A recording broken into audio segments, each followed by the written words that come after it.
If you like our video, click the subscribe button to subscribe to our channel and get easy access to new content.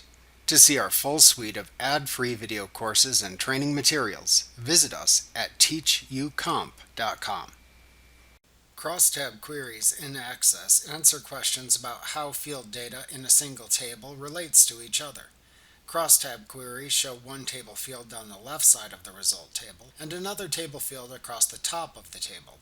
In the intersecting cells, data about how the two fields are related via a third field appears. For example, if you had a table that showed the salesperson, the product sold, and the number of each sold, you could create a crosstab query that sums the total amount sold of each product for each salesperson. When you create a crosstab query, it is important to remember that the crosstab must be created from a single table or query. Many times, these types of queries are based on other queries you created, as a single base table in a relational database rarely has the necessary data for meaningful crosstab analysis. Crosstab queries display their answers in a spreadsheet-like format, and as such, you cannot update the result set of a crosstab query. Access gives you the Crosstab Query Wizard to help you create crosstab queries. To create a crosstab query in Access, click the Query Wizard button that appears in the Queries button group on the Create tab of the ribbon. In the new query dialog box that appears, select the Crosstab Query Wizard and then click the OK button. In the Crosstab Query Wizard, the first screen prompts you to select the table or query to serve as the basis of the crosstab query.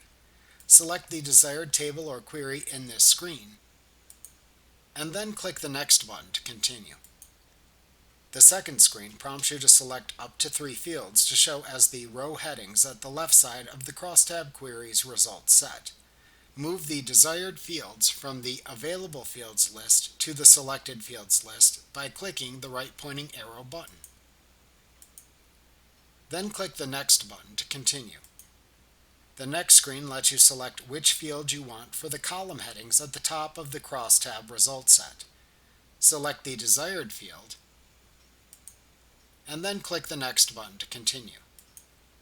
On the next screen, select what to show in the intersecting cells of the column and row headings.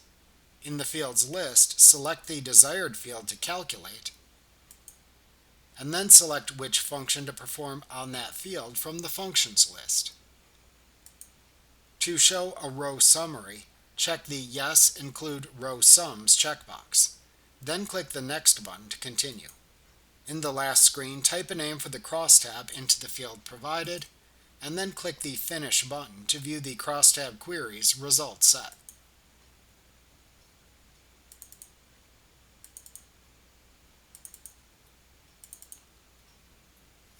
Remember to click the subscribe button to see more of our videos. Get ad-free courses at teachucomp.com.